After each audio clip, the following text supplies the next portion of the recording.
සුනේත්‍රා අලුත්දුන්න ගුරුතුමියගේ පාඩම් මාලාව ඔබට ඉදිරිපත් කරන්නේ විශ්ව ලයිෆ් YouTube නාලිකාවෙන්. එය ඉදිරිපත් කළ සැනින් ලබා ගැනීම සඳහා ස්ක්‍රීන් එකට පහතින් ඇති සබ්ස්ක්‍රයිබ් බටන් එක සහ බෙල් සලකුණ ක්ලික් කරන්න. ලයික් කරන්න. සුනේත්‍රා අලුත්දුන්න ලිට්‍රචර් ලෙස YouTubeහි ටයිප් කිරීමෙන් ඕනෑම අවස්ථාවක මෙය ලබාගත හැක.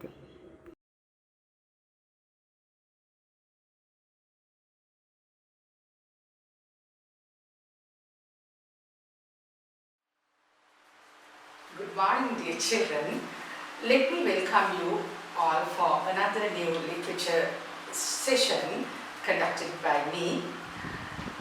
This time, once again, we are going to deal with a poem which falls under the category of life, just like last time, because I thought of finishing off all the poems which come under that category, that means life. So if you have your books before you, you can just turn the page number 14 and get ready with the lesson Fear by Gabriela Mistral. I think by now you are very thorough with my way of conducting the lesson. First of all, I would like to give you a short introduction of the writer. Now, who is the writer here? You can see Gabriela Mistral, and within parentheses another name is inserted, that is Doris Dana. මන්තර මේ වෙනකොට ඔයගොල්ලෝ මගේ ක්‍රමයේ පිළිබඳව යම්කිසි අවබෝධයක් තියෙනවා. මම මුලින්ම කරන්නේ මේ කිවිඳිය හෝ කවියා පිළිබඳව කෙටි හැඳින්වීමක් ඔබට ලබා දෙන එක. එහෙනම් ඔයගොල්ලන්ට පේනවා parentheses වල එහෙම නැත්නම් අර brackets වල තියෙනවා Doris Dana කියලා තවත් නමක්. She is the translator. එයා තමයි මේකේ පරිවර්තකාව. The reason is Gabriela Mistral wrote this poem in the Spanish language.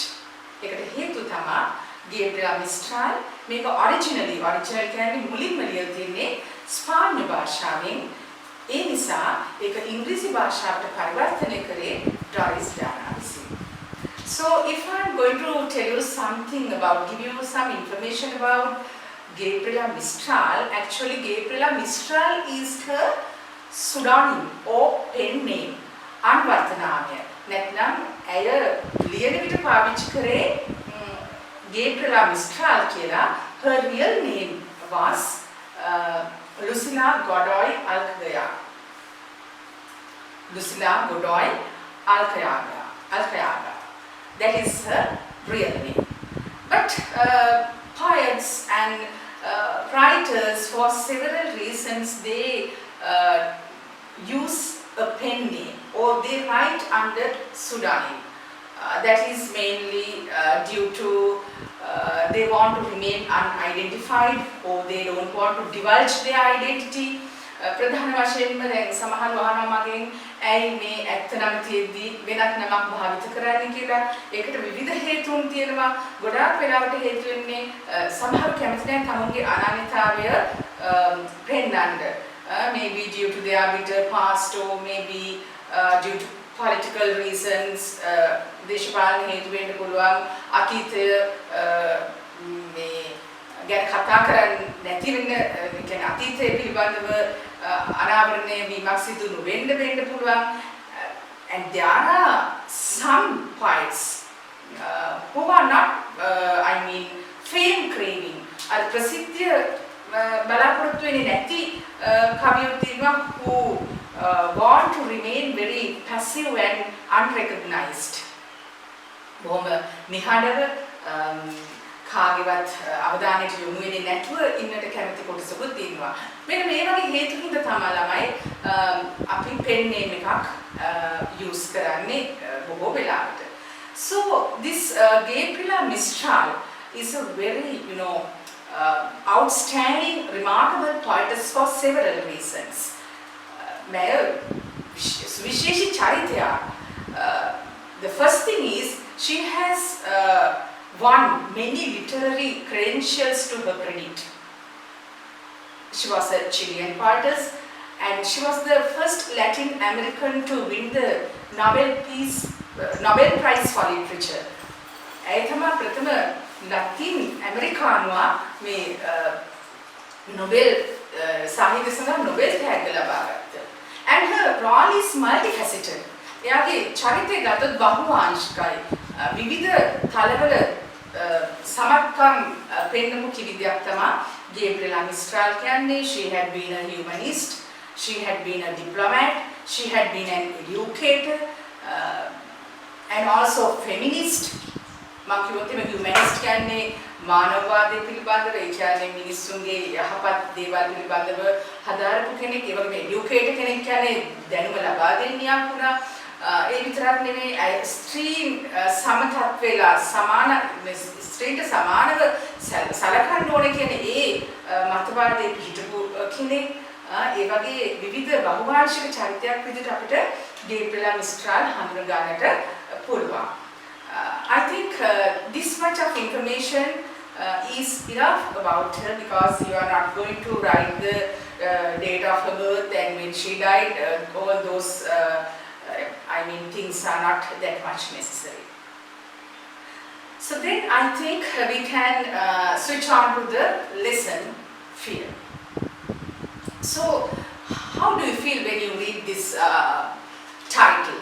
මේ title එක කියවනකොට ඔයාලට මොනවද දැනෙන්නේ? Fear කිව්වහම අපිට හිතෙනවා whether we are going to encounter with a ghostly presence or something horrible. හොල්මන් අවතාරයක් පිළිබඳ කියවන්න යනවාද? එහෙම නැත්නම් ඊට වැඩිය දරුණු දෙයක් පිළිබඳව අපි ඉගෙන ගන්න යනවාද කියලා? Actually no, this is a very sentimental poem. I would rather say it is the anxiety in a mother's heart towards her child. මම කැමති ඒක මේ විදිහට කියන්නේ අම්මා කෙනෙක්ගේ හදවතේ තමුගේ දරුවා පිළිබඳව ඇතිවන සාංකාව. Anxiety is also related to fear.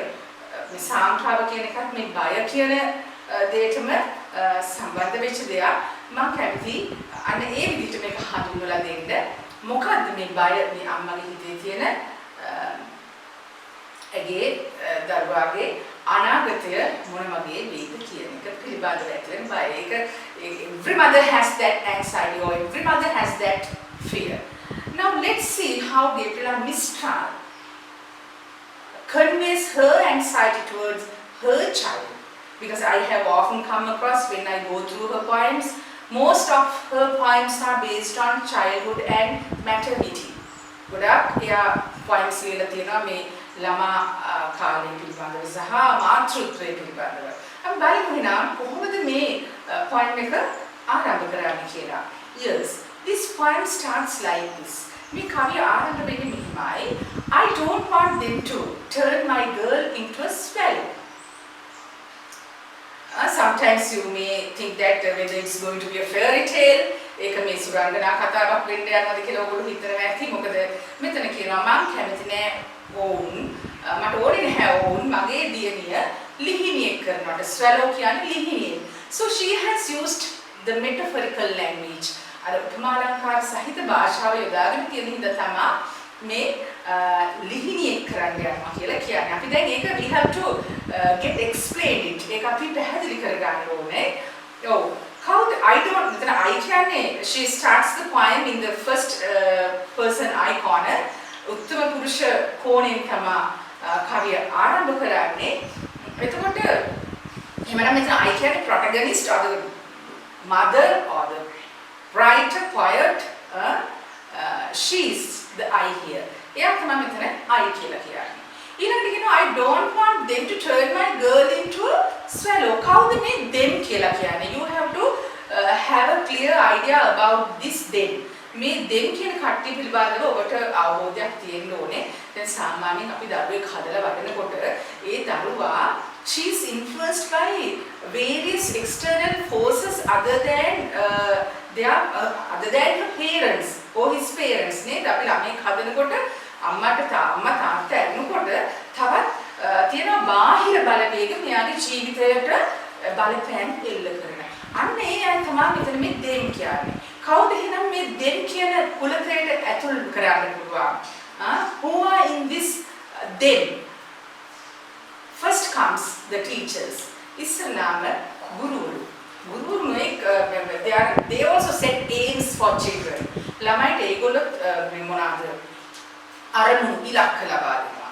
ඊළඟට peers කියන්නේ සමවයස් කණ්ඩායම් as well as relations, ඥාති, ඊළඟට neighbors. They are very vigilant about this girl or boy's future. They say you can be like that, you should do like this, you should behave like this, like that. They, interfere with the child's life. Now, me amma kiyanwa, I don't want them to turn my girl into a swallow. Ma kemathi naha mage diyaniya lihiniyak karanawata. Here, swallow is metaphorical or we'll call symbolical. Me metaphor and symbol here එක ළමයි very they go hand in hand. මේක ළඟ යන දෙක. එතකොට swallow කියන්නේ ලිහිණියෙක් නම් we have to consider the traits of this swallow. මේ swallow ගේ අපි ගති ලක්ෂණ මොනවද කියලා බලන්න ඕනේ. swallow කියලා කියන්නේ it is a selfish bird. Why we call it a selfish bird? It is symbolizing the selfishness. මේ selfishness කියලා කියන්නේ ආත්මාර්ථය කියන එක සංකේතවත් කරන පක්ෂි. ඇයි එහෙම කියන්නේ? Because it's a migratory bird. Migratory කියලා කියන්නේ සංචාරක කුරුල්ලෙක්. සාමාන්‍ය කුරුල්ලෝ සංචාරය කරන්නේ during the winter season when winter dawns. What do? They are flying searching for warmer climes. වඩා උණුසුම් කාලගුණික තත්ත්වයක් හොයාගෙන පියඹලා යනවා, leaving behind everything. හැම දෙයක්ම පැත්තකට කරලා. ඉතින් අන්න ඒ අදහසින් තමයි මෙයා swallow කියන්නේ selfishness symbolize කරන්න තමයි swallow යොදාගෙන තියෙන්නේ. එහෙනම් මේ මුල් lines දෙක තුනෙන් කියන්නේ මොකද්ද? මේ මගේ දියණියගේ ජීවිතයට බලපෑම් කරන මිනිස්සු ඇයව ආත්මార్థකාමී දරුවෙක් කරනවට මම කැමති නෑ, මට එහෙම කරවන්න අවශ්‍ය නෑ කියලා කියන්නේ.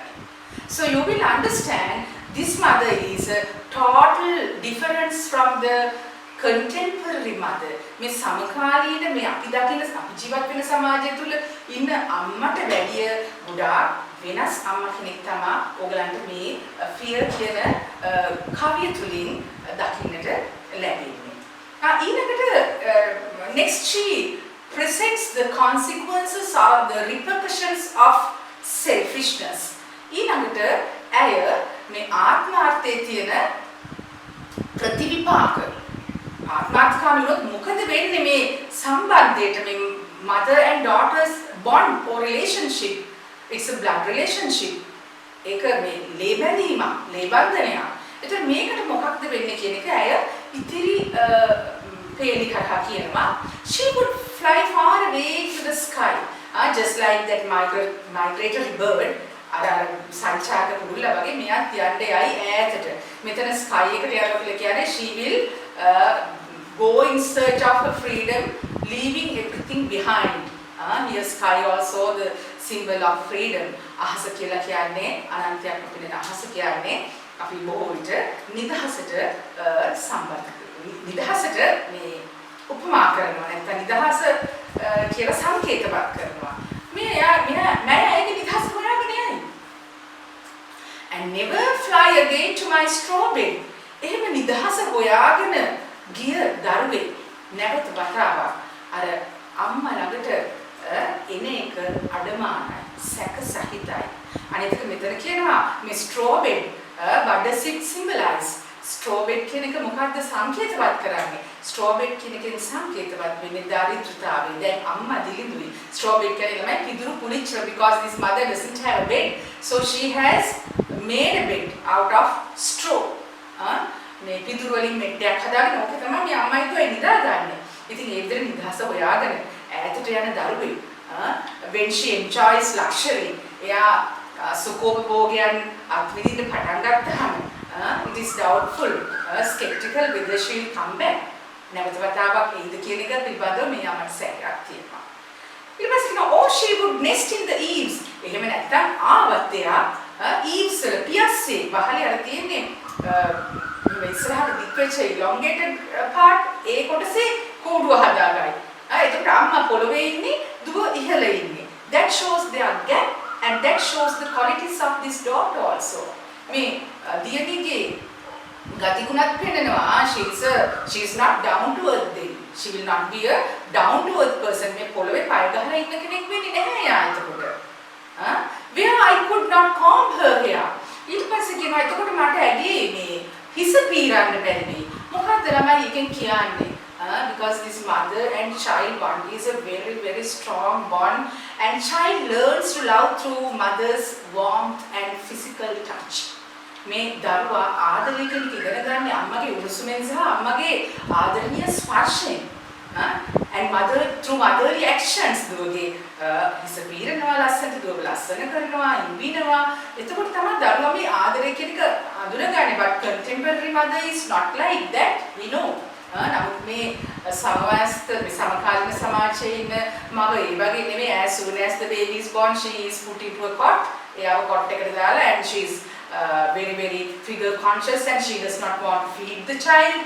ළමයාට කිරි දෙන්නෙත් නැහැ මොකද figure conscious හින්දා. නමුත් මේ අම්මා හින්දා නෙමෙයි. ඊට පස්සේ නැවත වතාවක් she repeats the first two lines in the first stanza. I don't want them to turn my girl into a swallow. So go to the next stanza, right? And she denies these them to turn her little girl into a princess also. දැන් ඊළඟට අපිට පේනවා මේ අම්මා කියනවා මේ මගේ දුව මේ කවුද කුමාරිකාවක් කරන්න එපා කියලා. Sometimes it's a great wonderment on the part of a mother. අම්මා කෙනෙක්ගේ පැත්තෙන් ගත්තොත් එහෙම ගොඩාක් මහා පුදුමයක්. මොකද අපි දන්නවා the modern mother or the contemporary mother yearns to make her daughter a princess. හැම අම්මා කෙනෙක් ආසාවෙන් බලන්නේ මගේ දුව කුමාරියක් කරන්නේ කොහොමද කියලා. But this revolutionary mother මේ විප්ලවයක් තියෙන මේ විප්ලවීය චරිතයක් නේ අම්මා. එයා කරන්නේ නැහැ මගේ දුව කුමාරිකාවක් කරන්න අවශ්‍ය නැහැ. Why? එකල කියනවා in tiny golden slippers පුංචි රත්තරන් පාට සපත්තු දෙකක් දාගත්ත කුමාරිකාවක් කරන්න එපා. How she could play in the meadow. ඒත් කරොත් එහෙම. ඇයි කොහොමද මේ තනු බිස්සේ සෙල්ලම් කරන්නේ? මෙතන තියෙනවා යටි පෙළාරුතක්. මෙතන කියන්නේ my daughter should not be lauded with wealth, luxury, splendor. නේද? මගේ දුවට සුඛෝපභෝගයක් අවශ්‍ය නැහැ. මගේ දුවට ධනය අවශ්‍ය නැහැ. මගේ දුවට විශේෂ දේවල් අවශ්‍ය නැහැ. That's the time golden slippers වලින් මේ පෙන්වුම් කරන්නේ බලය ඒ වගේම බලයටත් වැඩිය මේ wealth එක කියලා කියන්නේ ධනය. මගේ දුව ධනවන්තයක් කරන්න අවශ්‍ය නැහැ. මගේ දුවට සුකුමාර ජීවිතයක් අවශ්‍ය නැහැ. එහෙනම් මොනවද කොහොමද එයා she goes away from nature. ඇය මේ ස්වභාව ධර්මයත් එක්ක තියෙන සම්බන්ධය නැති කර ගන්නවා. එහෙනම් මෙතන මේ අම්මා පැහැදිලිවම කියන්නේ මොකද්ද? She wants her daughter to be a nature lover. She must learn to love nature.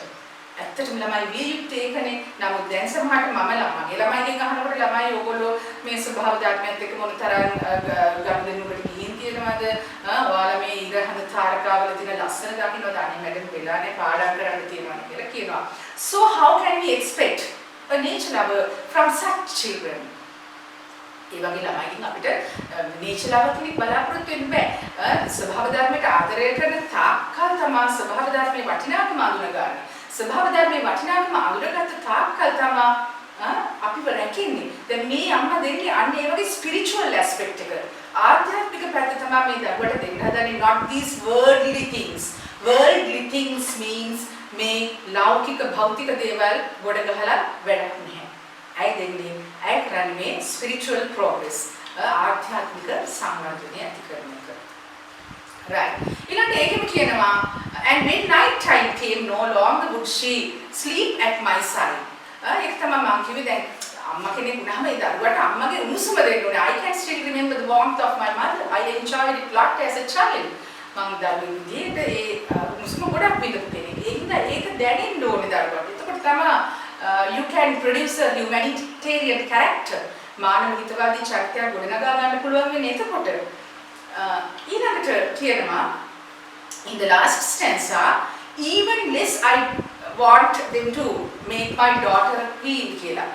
ඊටත් වැඩිය මගේ දුවව රැජිනා කරන්න එපා. මගේ දුවව රැජිනා කරන්න එපා. ඇයි මෙහෙම කියන්නේ? රැජිනා කියන්නේ it is the symbol of power. Power corrupts you. බලය කියන මිනිස්සු ඉක්මනටම දූෂිතව බවට පත් වෙනවා. එහෙනම් මේ අම්මට අවශ්‍ය නැහැ දූෂිත දුවක්.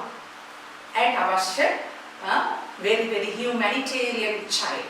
මානව හිතවාදී. She says, and when night time came, I could never rock her. දැන් රැජිනා කරන්න යන දරුවම තමයි මේ අම්මා කියන්නේ. නමුත් රාත්‍රිය එනකොට එතකොට මට බැරි වේවි මගේ දරුවව නාලවන්න. දැන් මෙතන පෙන්නන්නේ what does this show? At this point, the writer or the poetess Gabriela Mistral is trying to show that this maternal love is a never changing thing. මේ මාතෘ සෙනෙහස කියන එක කවදාවත් වෙනස් වෙන්නේ නැහැ. Whether you become adults, for your mother, you are still children. රැජිනා කුණත් අම්මට තියෙන්න ඕනේ දුව ළඟට ගිහිල්ලා ඒ දුවව නලවන්න, ඒ දුවට ආදරය කරන්න. නමුත් රැජිනා කුණොත් එහෙම the child becomes extremely corrupt and she won't be able to what is called show her love.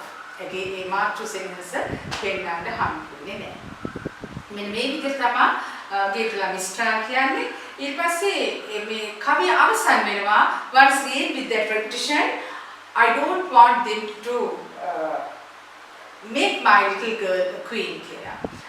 මගේ පුංචි දැරිවිය රැජිනා කරනවට මම කැමති නැහැ. රැජිනා කරන්න එපා කියන it's a sort of plea, appeal එකක්. ඒක ආයාචනයක ස්වරූපයෙන් තමයි ඇය ඉල්ලන්නේ. So you can see how this mother vehemently defends and vehemently denies the external forces to change the life of her daughter. එතකොට මේ බාහිර බලවේගයන් වලින් තමුගේ දරුවගේ ජීවිතය වෙනස් වෙනවා. දකින්න අකමැතිව ඇය මොනතරම් අරගලයක ඉන්නවද කියන එක මෙතනදී අපිට පේනවා. So there are different interpretations given to this poem.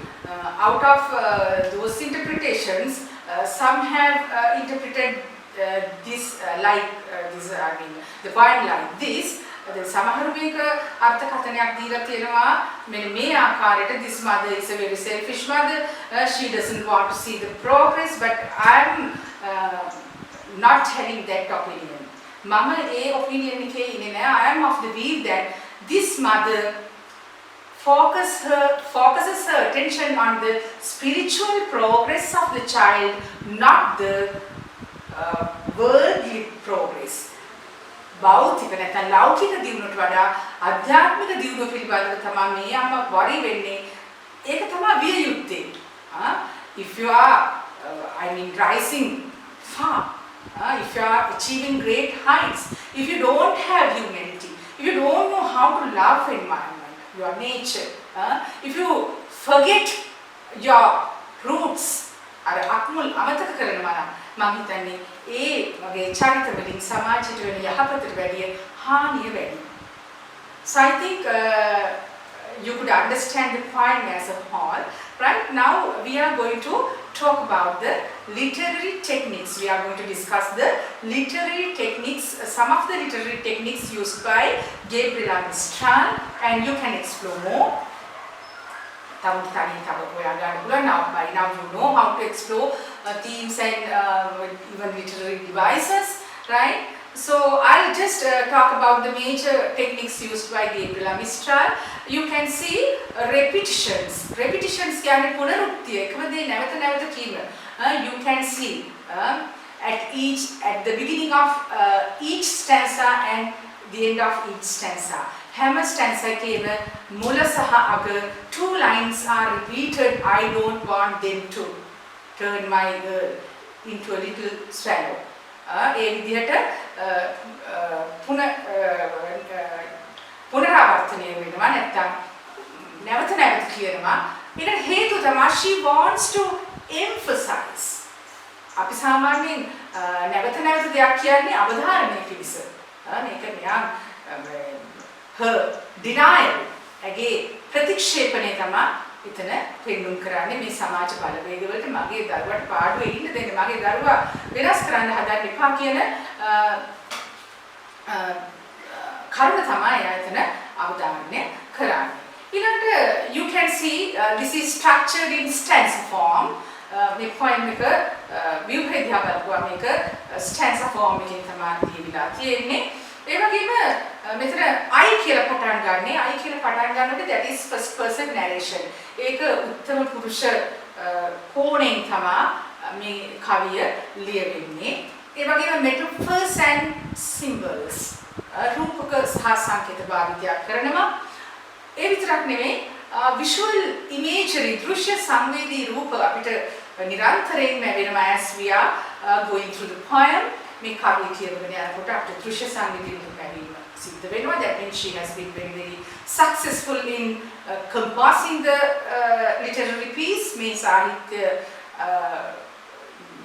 කෘතිය නැත්නම් මේ කවිය මේ සාහිත්‍ය රචනා නිර්මාණය කිරීමේදී අය වඩාත් සාර්ථක වෙලා තියෙනවා. ඒ වගේම her tone is very confident. එයාට තියෙන බොහොම මේ විශ්වාසවන්ත හඬක්. Because I am the owner of my child and I want to mold her according to my wishes කියලා. ඒතර yes ඊළඟට අපි සාකච්ඡා කරන්නට ඕන themes or messages. දැන් මොනවද ගේපලා මිස්ට්‍රාල් what she is going to convey to the reader, that means to you. ඔබට නැත්නම් මේක කියවන පාඨකයාට මොනවද මෙයා සමාජගත කරන්න උත්සාහ කරන්නේ උන්තුරට කාවත් දැන් උත්සාහ කරන පණිවිඩ මොනවද කියලා අපි ඊළඟට බලන්න ඕනේ. පළවෙනි එක තමයි මම මේකෙන් දකින්න what is called the major messages ප්‍රධානම පණිවිඩය තමයි the strength of maternal love. මේ මවකගේ ප්‍රේමේ මාතෘ ප්‍රේමේ තියෙන ශක්තිවන්තකම. ඒක තමයි අපේ she is like a defender. එයා defend කරන්න ඉස්සරහට එනවා තමුන්ගේ දරුවා because she is very energized by the maternal feeling. මේ මාතෘ හැඟීමත් එක්ක ගොඩක් බලගැන්විලා ශක්තිමත් වෙලා තියෙනවා.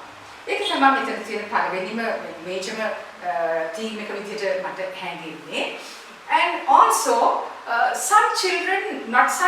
almost all children's lives are interfered by different external forces, different external social forces. විවිධ බාහිර සමාජ බලවේග මගින් you have to go for 9 years hari have you failed the exam, we thought of more than that from you, we expected more than from you. ඒ වගේ අපි මීට වැඩි කරයි කියලා බලාපොරොත්තු වෙන ආදි වශයෙන් ඔවුන් විවිධ පීඩනයන්ට ගොදුරු කරනවා විවිධ බලපෑම් ඇති කරනවා. They set unrealizable goals for the children. මෙන්න මේ පිළිබඳවත් මේ කවියෙන් කියවෙනවා. ළමයින්ට විදහාසේ පාඩුවේ වැඩෙන්න දෙන්නේ නැතුව ඒක වැඩෙන ළමයි තුළ තමයි උපරිම ශක්තියතාවය තියෙන්නේ. නමුත් ඒක it is very sadly denied in the present society.